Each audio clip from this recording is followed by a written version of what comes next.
Hello guys, this is Prachi. Welcome to my channel again. और आज से हम एक नई सीरीज स्टार्ट कर रहे हैं सुपर टेट के लिए, जो होगी डेडिकेटेड। और इसमें आपको जीके की सीरीज दिखाई देगी, जिसमें हम सुपर जीके क्वेश्चंस करने वाले हैं। और इसकी जो होगी सीरीज नंबर 1 होगी, ठीक है, पार्ट नंबर 1 है। और आज से हम जो है वो हम डिस्कस करेंगे सुपर जीके क्वेश्चंस, ठीक है।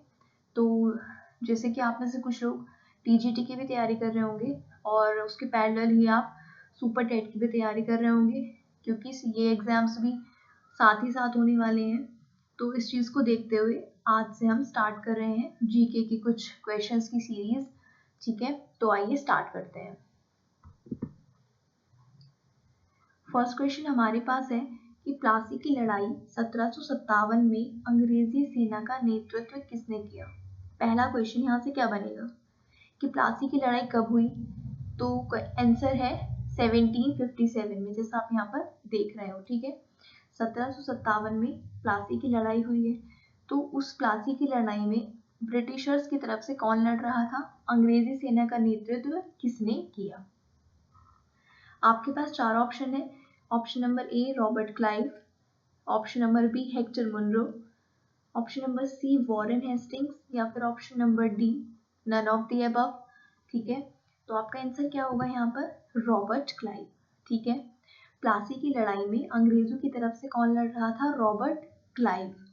1757 में प्लासी की लड़ाई हुई थी और अंग्रेजों की तरफ से कौन लड़ रहा था, रॉबर्ट क्लाइव, ठीक है। नेक्स्ट क्वेश्चन देखते हैं। वो भी, ये क्वेश्चन भी उसी क्वेश्चन से रिलेटेड है, लेकिन यहाँ पर बात की गई है बक्सर के युद्ध की, वॉर ऑफ बक्सर, जो कि 1764 में हुआ था। तो बक्सर का युद्ध जो कि 1764 में हुआ था, उसमें अंग्रेजी सेना का नेतृत्व किसने किया था, कौन से अंग्रेजी शासक ने किया था। आपके ऑप्शंस हैं number A Robert Clive, option number B Warren Hastings, option C Hector Munro, या फिर option D Charles Eyre Coote. किसने किया था बताइए बक्सर के युद्ध में। तो यहाँ पे आपका आंसर बनेगा option number C Hector Munro, ठीक है। हेक्टर मुनरो ने बक्सर के युद्ध में अंग्रेजों का नेतृत्व किया था, ठीक है। नेक्स्ट क्वेश्चन देखते हैं। बंगाल का द्वैध शासन कब से कब तक चला, टाइम पीरियड ऑफ द्वैध शासन इन बंगाल, ठीक है। डिरारकी जो हुई थी बंगाल में, उसका टाइम पीरियड पूछा जा रहा है, इंपॉर्टेंट क्वेश्चन है। और चार ऑप्शंस फिर से आपके पास है, तो बताइए आपको क्या लगता है इसका आंसर क्या होना चाहिए। आइए देखते हैं इसका आंसर क्या होगा। इसका आंसर होगा ऑप्शन नंबर सी 1765 से 1772 तक, ठीक है। बंगाल में जो द्वैध शासन चला उसका टाइम पीरियड था 1765 से 1772, option number C. Next question देखते हैं। वर्ष 1798 1798 में लॉर्ड वेलेस्ली द्वारा प्रस्तावित सहायक संधि, जिसको हम सब्सिडरी अलायंस कहते हैं, उसको स्वीकार करने वाला सबसे पहला भारतीय शासक कौन था, ठीक है। आपसे पूछा गया है कि सब्सिडरी अलायंस को कौन से पहले भारतीय शासक ने एक्सेप्ट किया था। आपके पास चार ऑप्शन है, अवध का नवाब, या फिर हैदराबाद का नवाब निजाम, थर्ड है कर्नाटक का नवाब, या फिर मैसूर का राजा। कौन सा ऑप्शन सही होगा बताइए। तो यहाँ पर option number B is the correct answer. Hyderabad के जो निजाम थे उस वक्त, उन्होंने वो पहले भारतीय शासक थे जिन्होंने लॉर्ड वेलेस्ली के सहायक संधि के प्रस्ताव को एक्सेप्ट किया था, ठीक है। Option number B is the correct answer. Next question देखते हैं।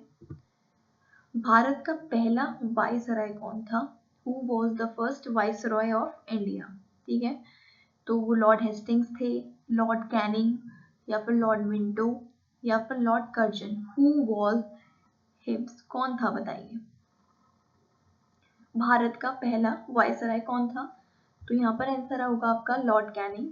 Lord Canning was the first viceroy of India, ठीक है। उस समय पर लॉर्ड कैनिंग भारत के पहले वायसराय थे, ठीक है। Next question. Third Anglo Mysore war, यानी कि तीसरा जो आंग्ल मैसूर युद्ध था, उसको रोकने के लिए टीपू सुल्तान ने अंग्रेजों के साथ कौन सी संधि की, ठीक है। आपसे पूछा है टीपू सुल्तान ने थर्ड एंग्लो मैसूर वॉर में अंग्रेजों के साथ कौन सी संधि की थी? मंगलौर की संधि, श्रीरंगपट्टनम की संधि, मैसूर की संधि या फिर बिदनूर की संधि? बताइए।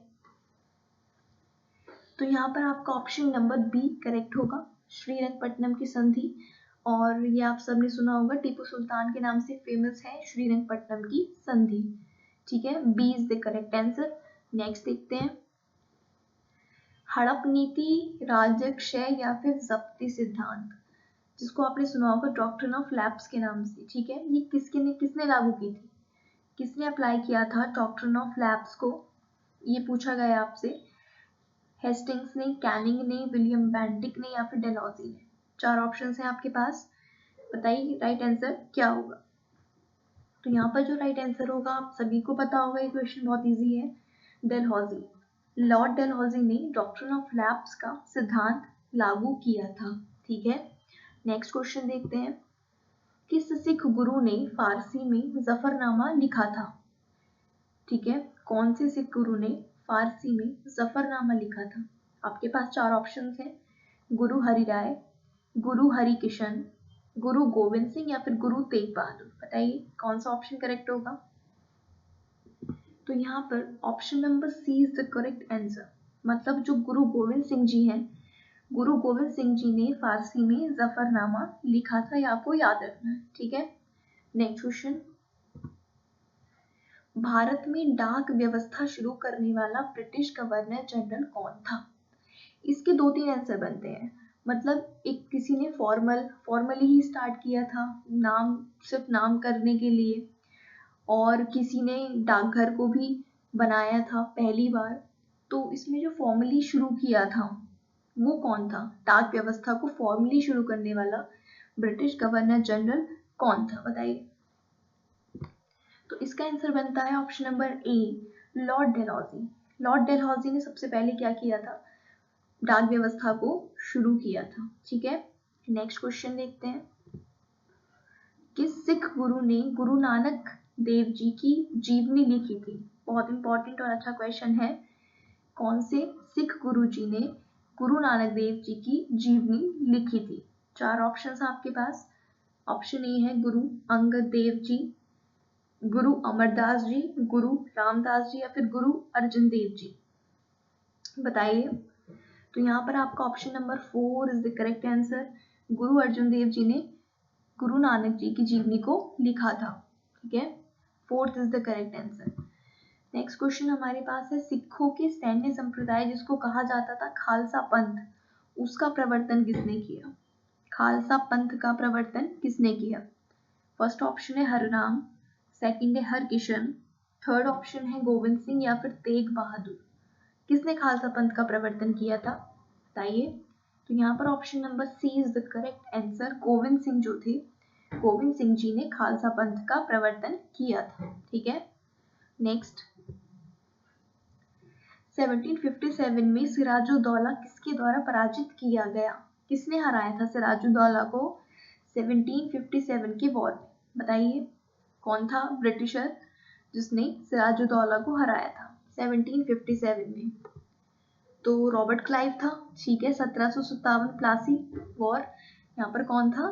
Clive, Robert Clive. Option number C is the correct answer. Next question देखते हैं, यहाँ पर आपको कालक्रम बताना है सिख गुरुओं का, सिखों के जो गुरु हुए हैं उनमें जो गिवन ऑप्शन है इनमें से आपको बताना है सही सीक्वेंस क्या होगा उनके टाइम पीरियड का।